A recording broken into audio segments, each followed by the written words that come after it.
everybody. Welcome to the Ball Card Show, the sports podcast. For the Sports Collector. I'm Jason Otero. I'm Gary LeMaster. And we're glad to have you with us. This is Season 5 and Episode 4. And I've seen a lot of your ugly mug in the last week. A month worth of content already dropping out. But I will say this. You got to wake up, man. I'm working on it. I'm tired. You got to wear cooler T-shirts, cooler hats. You'll feel better about yourself. I actually do like your hat. Walk me through your fashion sense here, because I just... I wear stuff for two reasons. I either like it or it's slimming. It's black. So black is slimming, which helps. You do look so... The next thing I was going to say slim? was how slim you look. Slenderman over here. Even if you wouldn't have mentioned it. My thought was like, my God, how am I going to get through this episode without telling him how slim he looks in that T-shirt? But black shirt, Care Bears. Okay, slimming. Yeah. And Care Bears. Man. So you know what we would call that in the reselling world? What's that? Factor stacking. So, no, it's a thing. It's a thing. It's a thing. I don't know what you're talking about. You're trying to convince yourself to buy a really crappy T-shirt, but... Oh, this was a gift. Well, I'm just saying, I'm trying to explain it to you. I don't need a literal response to everything. Your brain's looking a little slim today, too. But anyway, you got Care Bears and Slimming. That's factor stacking. Oh, okay. So it's like this brand of clothes doesn't sell that well, but this is made out of wool, and it does have a 90s vibe. So now I have vintage, chunky cable knit to add in as keywords. It's factor stacking. How do the keywords Care Bears and black T-shirt stack? You know what factors I want to talk about? What's that? Tight spaces and head cheese. Let's get into that. Yeah, Shipshewana, yeah, baby. So last week we went to the Shipshewana show. We stayed overnight. Gary had a table for Friday. And I tagged along. I had to do a lot of buying as I'm getting back into the show scene.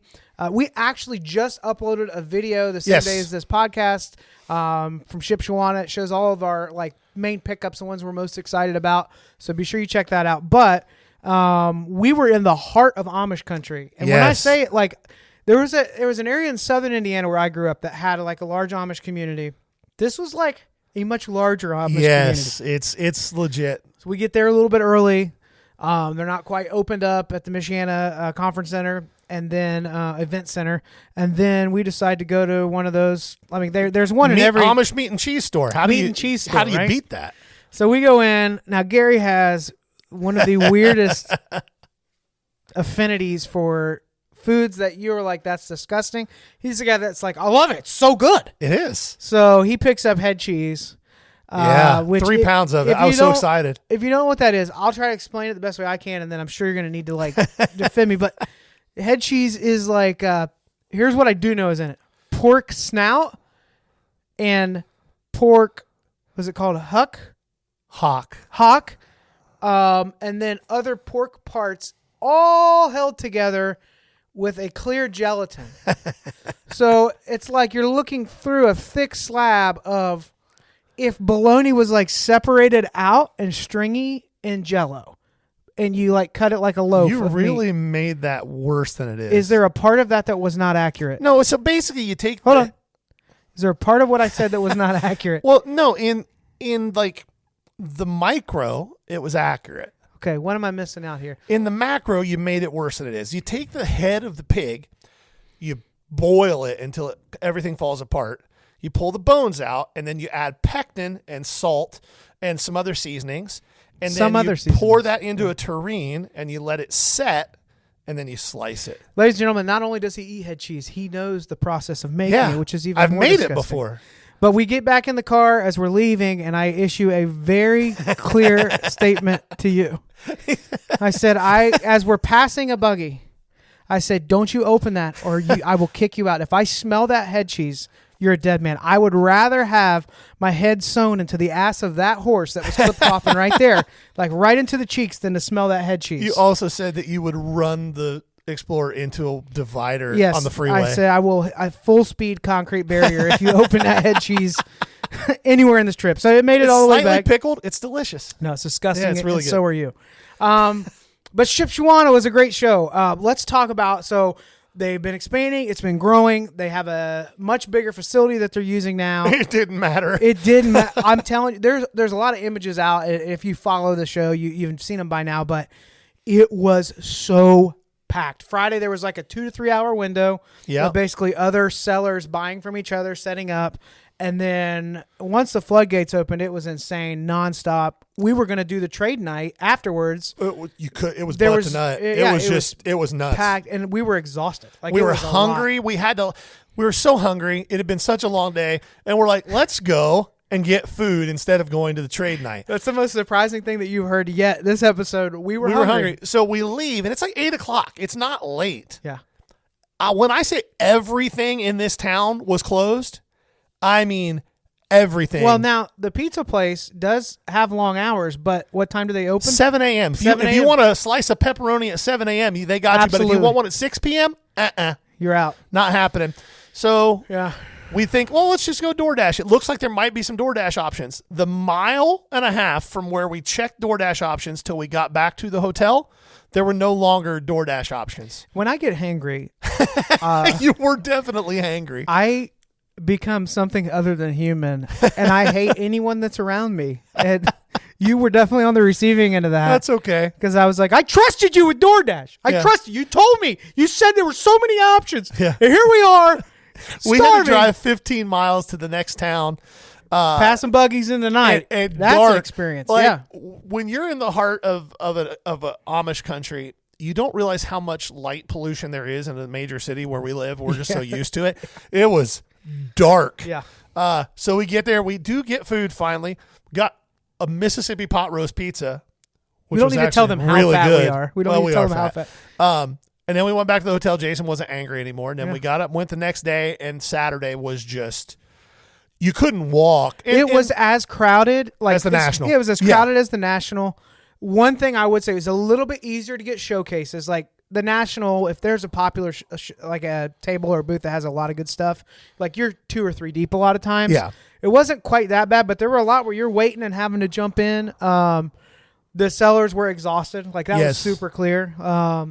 But I mean, what more could you want? Like geographically, it was so smart. Like I would never have picked that location, but it has the hotels, has the conference center.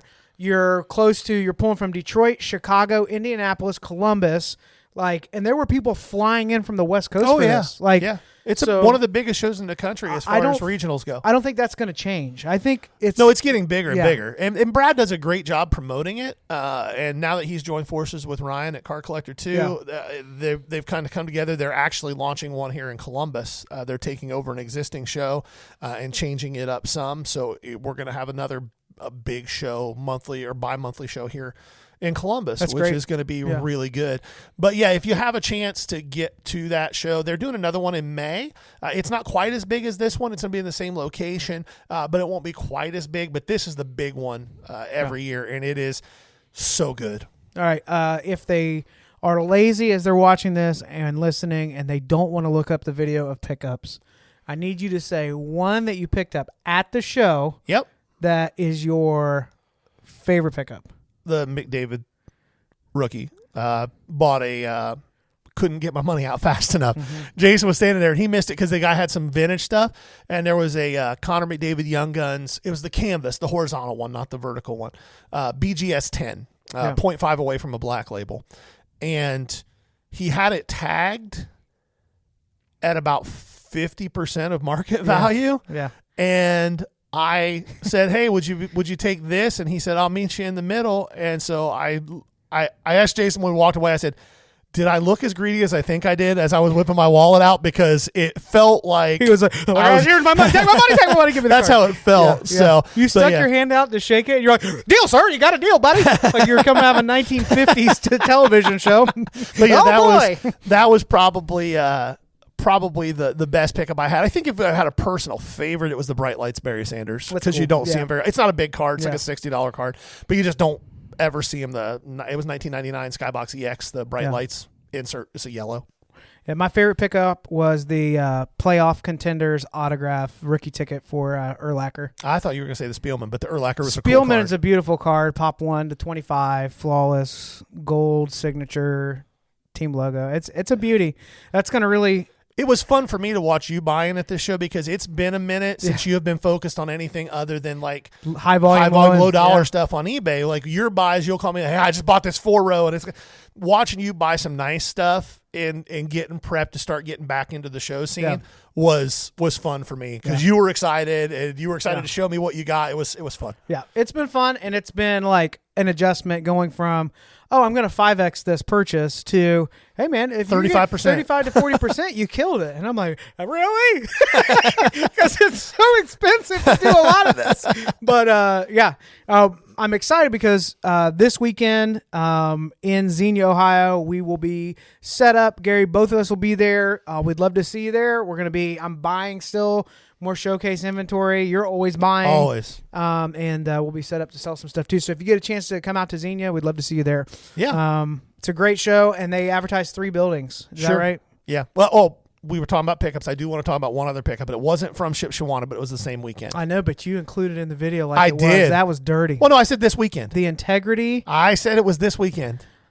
You got to talk about it, though. I It's do, pretty though. sick. I bought the Optic Elite Series rookie Jalen Hurts 1-of-1 auto. True 1-of-1, not the black box, white box BS, like the actual true Elite Series 1-of-1. And my understanding is, I know for a fact the card's never surfaced. It's never been available for sale anywhere. It's never sold. The guy I bought it from was helping an older gentleman sell it. And my understanding is the older gentleman ripped that card, and it's been sitting in a box ever since. That? No, if I do anything with it, I'll just get it authenticated. Yeah. This is a good point. If you bowl a big 1-of-1, unless you're 100% certain that it's going to 9 or better, just get it authenticated. Yeah. There's no point in doing anything else. It's going to be at Xenia this weekend. I've got a couple of potential buyers for it. If they don't buy it, it'll probably get sent off. And the reason for that is I don't want to hear anybody say it's an 8. Right. It's a 9. It's the only one there is. It could be a 2. It doesn't matter. Does a 10 really make it more valuable? It probably makes it more collectible. Yeah, but it doesn't necessarily make it more valuable. Guys will try to say that it does, but what are you comparing it to? What's your multiplier? Well, now, if you bought it raw, I have a rebuttal here. Okay. The newer products are releasing an insane amount of 1-of-1s. So Paul Skeens has hundreds and hundreds and hundreds of 1-of-1s. So in that regard, I guess there could be, if somebody's buying more high-end stuff, they may own 10 Skeens 1-of-1s. Yeah. And they may have 10s and 9s. So I do think with Ultra Modern, probably a little more of that, but you're talking about a card that hasn't surfaced. People know it's true. Well, and you can say... And like Optic football, right? They're going to be, like in 2020, you had basically 4 1-of-1, true 1-of-1s. You had the true, the rated rookie non-auto. Then you had the rated rookie auto. Then you had the rookies auto. And then you had the Elite Series. Can you explain to people what makes something a true 1-of-1 and what does not qualify as a true 1-of-1? Yeah, so if it's there's a couple subcategories to this that are important. First off, in the context of a given set, like for football, Optic or Donruss is a good example. The non-inserts would be the true, so the rated rookies. Then you're going to have an auto and a non-auto, right? In Prism, it's the Prism Black Finite and the Black Finite. Now that Prism has like 5 different variations and things like that, you're going to get several different 1-of-1s, Black Shimmers, Black Stars, all that stuff. But the ones that people are going to chase are still going to be the Finites.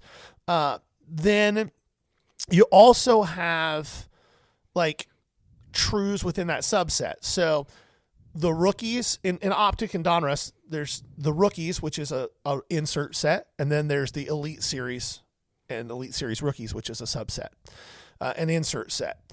But the thing that really gets confusing with a lot of this stuff is I'm already confused. Panini decided a while back that it was going to be much more cost effective for them to, instead of chasing down athletes that weren't signing stuff, to just go into their warehouse and grab stuff that they had and throw a sticker on the back of it that says white box 1-of-1 or black box 1-of-1, and then put it in a box and give it to people as a replacement for other stuff. So you have a market flood of 1-of-1s that aren't actually 1-of-1s. They don't have the actual 1-of-1 foil stamp. They just have a sticker on the back of the card. So be very careful if you're buying something to make sure that it doesn't say white box or black box one of one with like a sticker on Which the back. I don't instead see of a stamp. many of those. Oh, tons on high end stuff. Yeah. Like when you're looking for, like I was trying to research what this Jalen Hurts is That's worth. probably why I don't see that many. Well, I'm trying to research what this Jalen Hurts is worth. There's 75, 80 sales in the last year of white box, black box one of ones from all different products. Some of them are just base cards, but they throw a sticker on the back of them. So that would be the only thing that disqualifies it as a true 101? Yeah, white box, black box, a different ballgame. When you see that foil stamped cursive one of one. Does Topps do this as well? Topps does, but they don't do the cursive stamp. It's just a stamped one of one. No, they don't do like the replacement white box, black box stuff. No, that's just a Panini thing. Yeah. Yeah. All right. Let's keep it moving Yeah. then. So we have a little bit of news for you in the hobby. I can't say that I'm enjoying this, but if I'm a hot dog, I really relish this moment. Oh, God. You just pictured me covered in relish, didn't you? No, I just groaned at the terribleness of that joke. But go Thank you. ahead. Yeah. eBay just announced for a limited time, and I mean limited, they're going to slash the final value seller fees in half on cards over $1,000. Now, you might be thinking, wow, that's really generous of eBay. That's But really then- panicky of eBay. If you've ever sold for eBay, you know they don't do anything out of generosity. Nope. That's not the motivation. Why do I think this is happening? One, is this a good thing? Yeah. There's a lot of sellers out there. It's not just low-end sellers that have been dealing with this BS in the last year. There's a lot of higher-end sellers that have committed to this eBay model. They've been doing it for, some of them for 20 years. This has been like where they were shipping cards and then collecting cash back in the day. They have massive businesses, and they've been hit really hard by these new selling platforms. It's an adapt and overcome type of situation. People are going to have to figure out where these other platforms are. But I think what it says the most is this. eBay is losing traction on this higher end market. They don't go giving away and taking less money from people unless it's going to make sense to them. What this tells me is Whatnot and some of these other live platforms are putting a dent in the higher end card market. Yeah. They're probably running this as an experiment to see, is this something we can salvage? The irony for me is this. If they would just address the way that they treat the seller, keep your fees. Yeah. Like, that's why you're losing it. Now, there has been pushback on this. I know that fees continue to go up. Trading cards, we're not supposed to get hit with this, but it seems really clear to me that eBay is starting to feel it. They're starting to feel the competition, and I think that is a great thing in this case. So when I saw that in the news, I was like, this is a good thing. The biggest issue here is very simple. If eBay treated their sellers as well as they treat their buyers, I think most sellers would be like, I'm fine with the 15%. That's perfectly fine. What I'm not fine with is I'm going to pay you 15% and then I'm just going to just take it from you whenever you feel like giving it to me. Yeah. That's the issue. Yeah, I posted it on our Instagram. I don't know if those of you that watched this saw it, but I'm so frustrated. I was trying to think, how can I keep my store running but also not reward eBay for their terrible service? So I went through and pulled hundreds of listings down that were on the more valuable side, considering low market. I'm not talking about a lot of cards over $1,000. I'm talking a lot of that like $20 to $50 to $75 cards. I pulled hundreds down. I don't want to give them my money. I'd rather sell it at a show. I don't want to support them more than I need to. This is a business relationship. They've made it really clear that they don't seem to care that much about the seller. It's transactional. And so, so I've done that. Now, an update to some things that have been going on before we move on to the next topic. Yeah. They have cleaned up some of these issues with standard envelope. The mass no scan issue that happened, for the most part, those are addressed. However, starting this week, I've been getting return to senders every single day. Now, what's common in the past, I'm now sold over 9,000 items with this store since last June. So less than a year, 9,000 sales. If I got a return to sender once every 6 weeks, that was a thing. Most of these they're arguing are non-machinable. So, and they're scanning through my hub and getting to other places first. So I talked with the post office and they're saying, it seems like there must just be clerks and postmasters that don't want to deal with the standard envelope anymore. Yeah. And if they feel a top loader, they're just sending it back. So I've changed everything now to card savers, which is going to mean while more stuff is going to get there, I'm going to have more damaged surfaces, and I'm going to have to issue more refunds on that side. This program is failing. I honestly feel like even though it would hurt, like for a little while, I would expect the eBay standard envelope to go away. It's failing. Yeah. They can't seem to recoup it. But they are offering half off. So if you have a bigger card that's a good eBay candidate, but you didn't want to pay that much in fees, I mean, if they're going to cut you back and now you're looking at like 7%, 10%, like all in, or if it's truly a half and it's like 7% and you could put a 3% promotion on it, yeah, it may be worth giving it a try. It's not going to hurt anything. Do what you will with that information. For sure. Good information to have. Yep. I don't know if everyone has seen this, but this week they released the new golden ticket in Topps Now product, and it's actually pretty sweet. I have nothing critical to say about this card. Well, I do have one thing critical to say about it. Well, explain what the card is first, so I think then we'll go from there. So it's celebrating LeBron 50,000 points. This is a Topps Now. Yes, it's one of the print-to-order things. I guess back up a little bit. Explain what Topps Now is. And then, Topps Now is a print-to-order platform that Topps runs on their website. When something cool happens, they'll release the triple Olympics thing last year with LeBron and Steph, and was it KD? I think so. KD was a Topps Now product. When Jaden Daniels threw that Hail Mary this year, they did a Topps Now card for it. There's no set print run. They open up the window for orders, and when the window closes, they print as many as were ordered. The last few of these they've included a chase card. There's a one of one of this floating somewhere. The Olympic one was a triple auto, one of on card of LeBron, Steph, and KD. Now this LeBron one, it's a patch auto, game used from his shooting sleeve, from that game. It's a swoosh. It's a swoosh. Yeah. It's cool. Did you notice the autograph's upside down? No. It's a sticker and they put it on upside down. No way. I swear. No way. Yep. Is it a landscape No. card? No, it's a vertical card. Yeah. They put it on. I was so excited that they did the card. I was like, check this out. This is awesome. Yeah. I mean, it is awesome. And maybe it's just a Photoshop that they put together and they haven't actually built the card yet. But the image that they provided, the auto's upside down. So that's fun. Well, okay. I want to pause to just recognize the greatness that we've experienced with LeBron. 50,000 points. Listen, I don't think if you okay. Let me back this up. I hated Tom Brady's guts.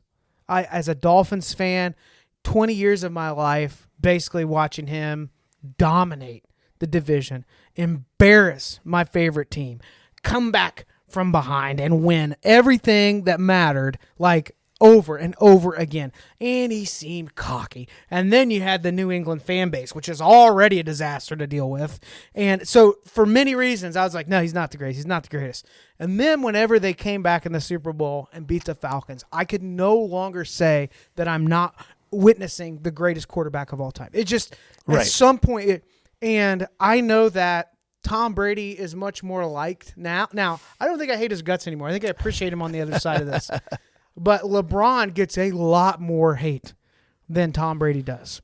I think we're now getting to the point where people who have been in that camp where they just want to dislike the guy for whatever reason, and there's some reasons that I understand fan bases don't like him, but what we're witnessing now is never going to happen again. I can't imagine a world where somebody is healthy for over 20 years and playing at that level. Do you remember what Michael Jordan looked like at 40 years old trying to play basketball? I remember a lot of reverse layups for the Wizards. It was bad. Yeah.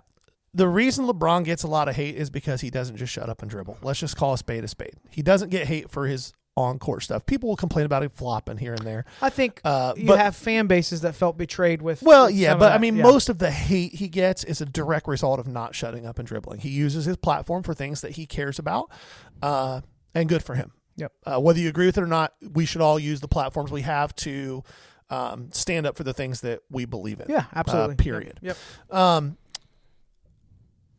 In my opinion, and this is a opinion that there's a large contingent of people watching this and listening to this. Just say are going to laugh. let it out. You put it out. LeBron's the greatest basketball player that's ever lived. Notice I said greatest basketball player. there were things that Michael Jordan did better than LeBron.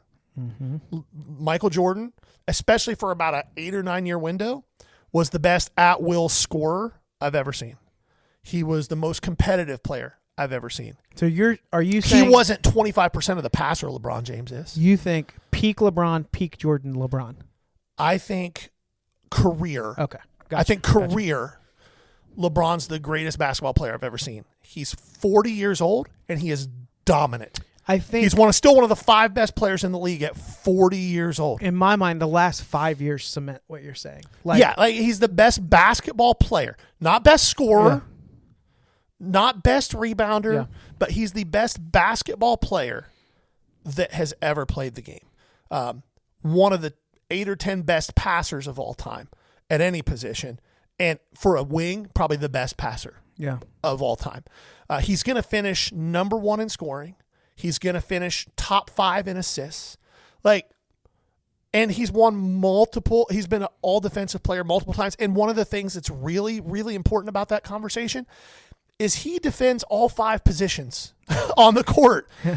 Jordan was a great defender, but he wasn't a great defender in the way that LeBron is. Jordan was a great one-on-one defender. He wasn't a denier. If you needed to keep somebody from getting the ball, you didn't put Jordan on that guy. Now, if you wanted somebody to jump in a passing lane, pick one off, like that kind of stuff, Jordan was amazing. And he was a great defender. That's not me denigrating Michael Jordan, so don't lose your minds. Oh, they're already lost. But Jordan couldn't defend a center. Jordan didn't defend really quick point guards very well. I know you haven't brought up Kobe one time. Kobe was a different animal. Okay. Kobe might be the best pure scorer I've ever seen. I just wanted the Kobe people to be offended as well. I mean, he might be the best pure scorer I've ever seen. But we're witnessing the greatest. Yeah, LeBron's the best player that's ever played. Greatest career in basketball. Yeah, not even close. Yeah. So that card's let's play a game here. Over under. What do you what's the line on one? What will be the highest bounty that's offered for that card? Because it's definitely getting one. Yeah, probably $250. You think that's it? I do, because it's not not something so unique. Mm-hmm. Like the Olympic one was so unique because it was all 3 of those guys. It was on card. LeBron has a lot of one-on-ones. This isn't a pack pulled thing. Mm-hmm. I think $250, maybe $3 is probably the biggest bounty. And where do you think, if it goes to auction, you think it touches 4? 3 to 5. It just depends on when it goes to auction. And to be frank, it depends on whether LeBron shows up on any Diddy lists. I mean, let's call it what it is. That's not a let's. That's a you. Well, if that happens, his market's going to tank. What if Luka shows up on a Diddy list? His market would also tank. Yeah, but it's just interesting and strangely specific. Well, there's a lot of chatter, footage of LeBron and Diddy being buddies. There's a lot of celebrities. Yes, I agree. 100%. There's no question. But this is not an official ball card show take. You asked about a specific person and what that card would do. And I'm telling you, and I brought up a scandal. And I'm saying the one thing that could crash that card is that. Yeah, let's keep the Skip Bayless at bay here. Good grief! I said it first. Well, yeah, I mean, no, I've heard lots of people say it. Anyway, we don't need to head down that trail. Let's get into something way more serious.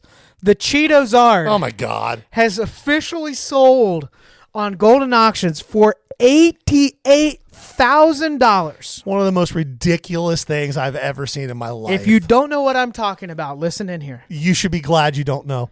First off, I've never eaten Cheetos slow enough to appreciate the artwork. I may have eaten hundreds of thousands of dollars at this point. Wait till the Blastoizard comes out. Oh, my goodness. So, a Cheeto that looks like Charizard in the same way that, you've been so like the deeply potato convinced. chip that look like Mother Teresa? Yeah, like when your mom was like, go back out and play, and there's literally nothing else to do. Right. You lay down and stare at clouds and squint. You're like, that does look like Charizard. I can see where it's coming from, but it's definitely a Cheeto. It is sold for $88,000. It's definitely a Cheeto. It's in a special case so air doesn't hurt it. It's the dumbest thing I've ever seen in my life. $88K. It's sold. Now, you want to make money flipping in the card industry? This was purchased originally for $350. Now, how would you like to be the guy that's like, I sold a Cheeto for $350. And you feel like you won. He took his buddies out for free beer that night. Yeah, he felt like he had no won. idea he was sitting on $88,000. Well, it took a special airtight case with some Charizard artwork behind it. At least another $100 went into that. And Ken Golden pumping this thing up to get to 88K. Yeah, but people have to pay for it. Like, people have to bid on it. There had to be multiple bidders. There were, and but Ken's pretty good at pumping that stuff up. Did you see him on Logan Paul's podcast a couple weeks ago where they ripped a box of first edition and pulled a Charizard Holo in like the third pack they opened? No, did he get him with a lot of... Oh, yeah. Yeah. $88,000 sold on gold. So for a Cheeto. Just take a peek before you take your next bite. Because check it from all angles. There's a rich idiot out there trying to build out a rainbow of this stuff. So get the Flamin' Cheetos, whatever other variations you got. Or is he just going to work on the Cheetozard, the Cheeto Blastoise, and the Cheeto Pikachu? Yeah. In case you were wondering how well the TCG world is it's pumping. Elevating, this is pumping better than Zion as the Prism was releasing for that year. Speaking of things that shouldn't be happening, we have a new scam. It's happened on eBay, believe it or not. But shocker. Luckily, the buyer will be protected in this. Buyer purchases a JJ McCarthy Prism Silver Rookie, super common card that's pretty hot right now. It's a silver. The images show that it's a silver. The card arrives. Buyer takes a look at it and sees that it looks like a silver on the front, but something seems a little bit off. Turns the card over. There is no Prism font on the background, meaning it's not a silver. On further inspection, he realizes there is a film, a laminate that has been placed over top of the card, making it appear to be a silver. Junk Wax Hero did a story on this, and you can buy this on Amazon. There are clings that look exactly like Panini parallels that you can put on top of a card. Now, for the buyer, luckily for you, eBay will do anything to protect you. Right. So, and that's a good thing in this case. All they're going to have to do is file item not as described. It is going to hit the seller for a ding. I hope that they would actually report that. That's definitely a scam, not the same card. Now, this brings up a really good point that's worth talking about. And I noticed that older buyers that have been buying on eBay for a long time, especially guys that have purchased, maybe hundreds of vintage cards from me over the year that are very thorough. They don't spend a ton on it, but they always send me a message. Am I receiving the exact card pictured in this photo? Right. Now, it seems like a strange question the first few times I get this until you realize some of these sellers will post, hey, this is an example of a blah, blah, blah card. And it's not just sellers trying to scam you. I looked it up. The default description from Card Dealer Pro says, this is an example of blah, blah, blah. Now, I probably have thousands of cards up there that say that. Now, for me, it's the exact card. I think that template was designed if people have multiples of the same card. Yeah. But it has nothing to do with egregiously slapping a sticker on top of the card and saying it's a silver. If you're unsure about a card or a card's a little bigger where if something like that happened, you'd be really bummed out. Hey, I'm interested in purchasing this. I just want to make sure that I'm getting the actual card pictured in this. The reason for that is if you have a message from them saying it's the card and then you get something different, it carries even more weight when you report it. I think this buyer will be in big trouble regardless. The seller, you mean? The seller will be in trouble regardless, but it's definitely something that's doable on eBay. So, or available on Amazon. So if you're at shows and something looks off, take a look at the card. Make sure that everything checks out on it. Yeah, and most of the time, upon anything more than a cursory glance, a fake is pretty obvious. Yes, yeah. These types of films and things you're talking about have been available for a long time. Mm-hmm. Custom card makers use that stuff a lot. The problem is they've become more accessible to the general public, and the tools required to use them with the advent of crickets and things like that being so cheap, it's not hard to do this. Yeah. So just protect yourselves. I ran into this at Xenia last summer. Somebody had an Ellie Bowman First auto on their table for sale, and I glanced at it and I was like, that's not right. Mm-hmm. And in their defense, after talking to them, I don't think they knew but it was a bad fake. Yeah. And he was like, I had 2 of them. They were in this. Yeah, somebody got you, man. Yeah. I don't know what to tell you, but it ain't even close. At a show, it's going to be easier for you to take a look at that card, you know.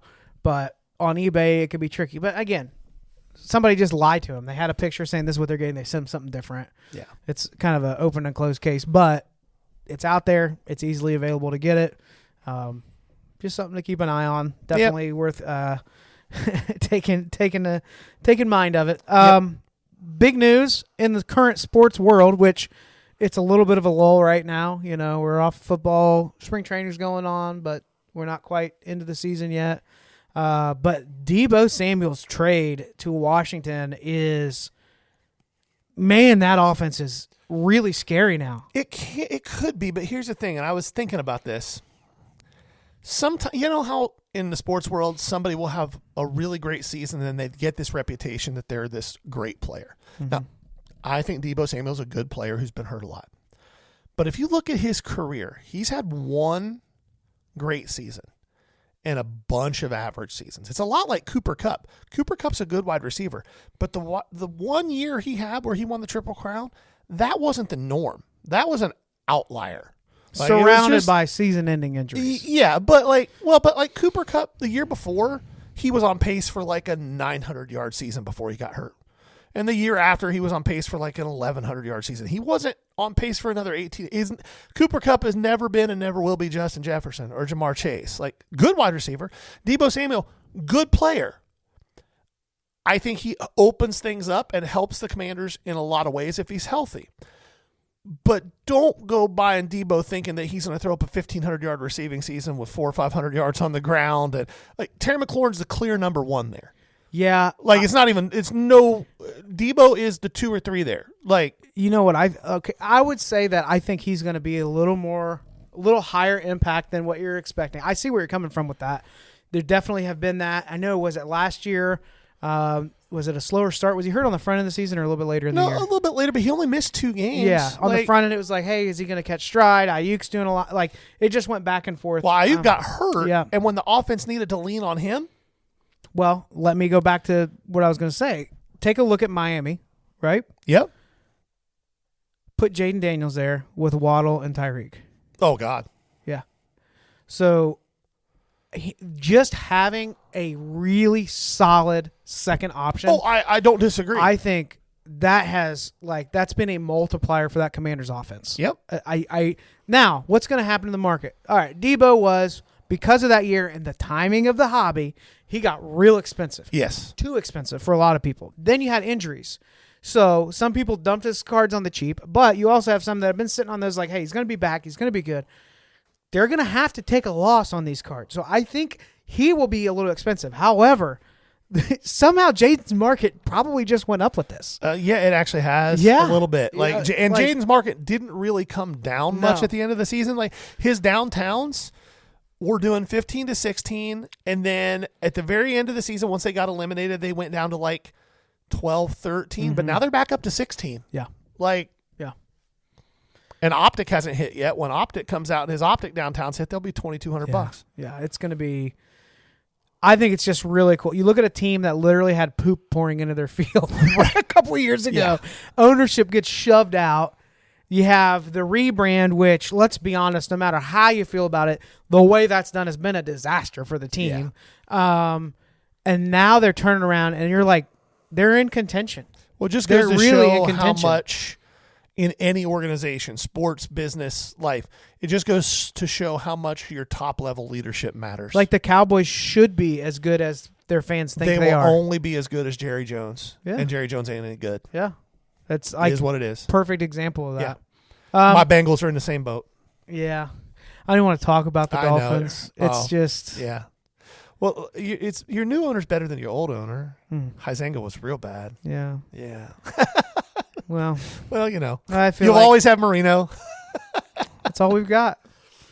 So we got that, and we got Ace Ventura. That's Finkel. Yeah, I mean, the perfect season was kind of a big deal, but I wasn't alive 50 years ago. I wasn't alive for it. 53 years ago. Yeah. Wow, 53 years ago. Yeah. Wow. Yeah. How about that? Okay. Moment of silence for Dolphins fans. Yeah, nothing new. It's been anyway. Let's do some follow-ups on some things that people have been talking about. Went through some of the comments through YouTube, Instagram, TikTok, all platforms that we are posting regularly to. So make sure you follow us on those, subscribe, whatever. But one of the things we talked about in the last couple of weeks that we keep getting asked more questions about is this PSA 9 situation. So we originally started talking about this because the centering was tightened up on their regulations for a PSA 10. And we said, what does this mean for a PSA 9? And then we began to talk about how a PSA 9 is practically raw or less than raw in a lot of situations. Not in every situation, but in most situations. I think the question was, explain why PSA 9s aren't worth anything. Why is a 9 worth less than a raw? So I'm going to let you open the floor with that. I certainly have some thoughts on it, but why is this happening? I would say it is happening the majority of the time. That's not stopping people from asking for more than raw, but if you want to move it, it basically has to move it raw. Yeah. So here are the two things I would say in preface to me explaining the situation. One, the situation applies for the most part to base cards and high numbered or non-numbered parallels. Okay, when you start getting into super short printed stuff, you start getting into really rare stuff that's like 1 in every 6 or 8 cases type stuff. It's a little bit different. But the reason that this happened and the reason we find ourselves in this place is early on in the boom. And believe it or not, the boom for the hobby, this last boom, started before COVID. It exploded in COVID, but the boom started about a year before. Mid-2019, things really started to tick up. We had a couple of really good quarterback classes in a row in football. You had a couple of really good rookie classes in basketball. You had the Acuna, Soto, Vlad Guerrero Jr. effect in baseball, Tatis, those guys. So the hobby was starting to move upwards before COVID. And then COVID was just like pouring gasoline on an already lit fire. But one of the things that started happening, and early on in that boom, one of the ways that people were making 25, 30, 40x on their money legitimately was by sending off anything they could get their hands on that was low pop in the PSA pop reports and getting 10s on them. And at that point, PSA was still the company we sent our non-centered stuff to get 10s, right? Like it just was. Your nice stuff was still going to BGS in late 2019, even into the middle of 2020. That's crazy to think about because people talk about that like it was 30 years ago. Yeah, it was 5. Yeah. So that was going on. So people were getting back cards. Like you could go buy a box of 1990 Fleer basketball in mid 2019 unopened for $20, 15, 18, $20, $25, and you were going to get 3 to 5 Michael Jordans in that. And if you sent those off to get graded, and remember, grading costs for basic service at that time was $9. It was $9. And if it got a gem, it was a $250 card. So if you get 2 of those out of your 5, and you paid $20 for the box and $20 for grading, you have 11x to 12x your money on the product, right? And you could go buy a case of it and do that 30 times. Right. It was free money. And when people started seeing that, they were like, man, we got to start sending these new rookies in.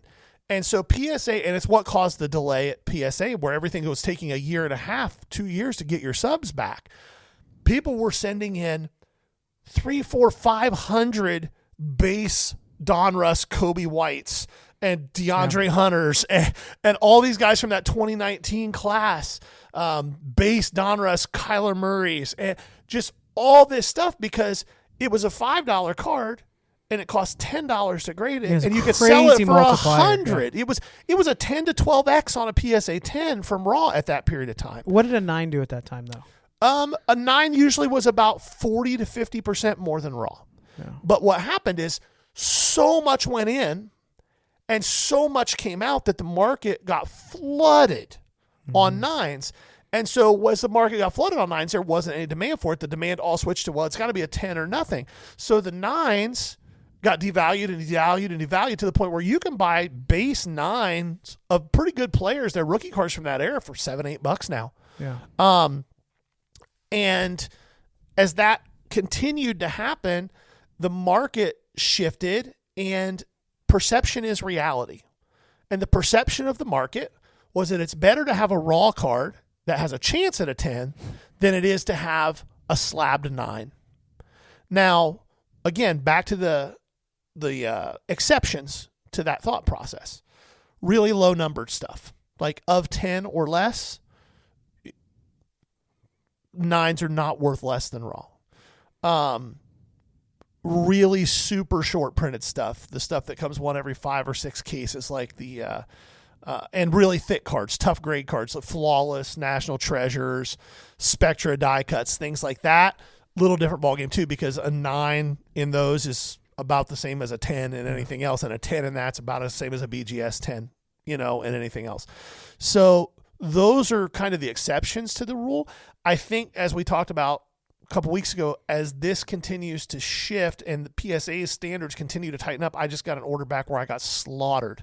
And I've talked to lots of people. Pause you there. I heard that probably 10 times over the Shipshewana show. Yeah, just people slaughtered. Are like, and I was like, yeah, they clearly had a meeting and said, we're tightening things up. We don't hand out 10s. Like, I talked to LCS owner this week that said it was a lot more tightened up. Like, it's tough right now. Yeah.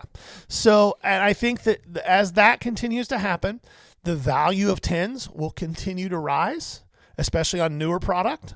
And the value of 9s will trail that. I think we eventually get back to the point where a 9's worth 20 to 40% more than raw. And then the question becomes, what's worth grading? Mm-hmm.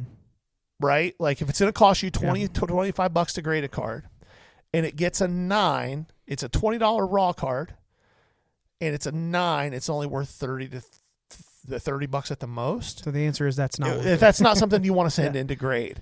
If the only way you can make money on a grade is to gem it, don't send it. Unless it's just for your PC and you want it in a slab, then go nuts. And the way that they're tightening this up, you don't know what you're going to get. Like, you can't, like, people that have like 70 to 85% gem rates, which is pretty good. That's really good. Honestly, if you're sending off a lot, they're getting killed right now. So I just don't know that I would put a lot of stock in it. Now, if you go back and watch on YouTube, which we've already recommended, the pickups video, you're going to see I picked up some 8s.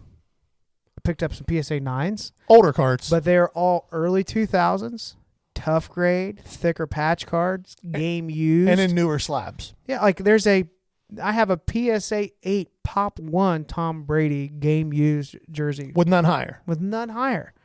That is going to carry more value than whatever that raw card is. That is an exception to the rule. But I agree that wholeheartedly that the reason this happened was there was just such a flood of base 9s out there. Like, I still have stuff that I would put in shows a couple years ago that comped out at like $20. You can't get 5 out of them. And it's not that the players have bombed. No. They haven't gotten, some of them gotten better. And they're in more demand. Yeah. Not that card. Not in a 9. So I think the sentiment behind the question is that doesn't make sense. A 9 should boost the value. And to that we're saying we agree. But there were so many handed out, and if it is common, it is not uncommon. That's just the way that it works. If a 9 is a common card, if it's a base and there's 5,000 of that card, then it's not desirable. It's not hard to find. It's very common to find it. And some of these cards we're talking about, the pop on 9s is 50, 60, 70,000. Yeah. It's not, and some of these cards, the pops on the 10s are 20, 30, 40, 50,000. Yeah. It's not, if it's a base card and it's been made in the last 5 or 6 years, it ain't low pop. Yeah. It just ain't. Yeah, it's not something that keeps you from being frustrated for sure. Like, if you sent off a big submission and you have a lot of 9s, we all want our cards to maximize value. But our approach here and what we're telling you is then don't send off things where if they get a 9, you're screwed. Right. And if it frustrates you too much, one of the really important things to remember, and this applies not just to cards, because I think we both agree a 9 should Yeah. be worth more than A raw. 9 should cover grading costs. Like, that's all I would want is if I got a 9 on this, does the value cover grading? Well, that equation is going to mean that the card has to be worth X. Yeah. But it also means a 9's going to have to boost it. And we're saying it's just not there yet with most stuff. And whether it's cards or anything in life in general, if you live in a world of how you think things should be, you're going to be miserable all the time. Like, the reality is what it is. You can, in the back of your mind, think, I don't like this reality. Mm-hmm. Cool. Work what you can to change it. You on your own probably aren't going to be able to. You can price your PSA 9s at whatever you want to. Doesn't mean they're going to sell if there's 1,000 other people willing to sell them for less. So stop worrying about how things should be. Live in the world of where things are. A lot of people ask me why I sell a lot more raw than I do graded. This is a lot of why. I don't want to necessarily take that risk. I will grade certain things, but a lot of my sales are raw. Yeah. Yeah. I think you adequately addressed that. If we have more questions about it, too bad we're not talking about it. One last thing before we wrap up today. Yep. And it's just a huge thank you to everybody that supported the podcast. We hit a milestone for us that in a lot of spaces it's not a big deal, but when you have basically been the garage band of sports cards podcasts for a long time, we've been doing this for years, but we got notification from the distributing platform that we use that we hit 10,000 downloads this week just with the audio. That's Apple, Spotify, a few other oddball podcast websites that you might have heard of, but to us, that means a lot. Yeah, we don't get the fancy YouTube plaque from it. No. We need about 990,000 more of you guys to hit subscribe on YouTube for that to happen. But it is a big deal. It felt really good. Yeah. And we do feel like we're just getting started. You know, we had talked about doing video for a while. Here we are, we're putting this out and we're getting an overwhelming response, way more than we expected.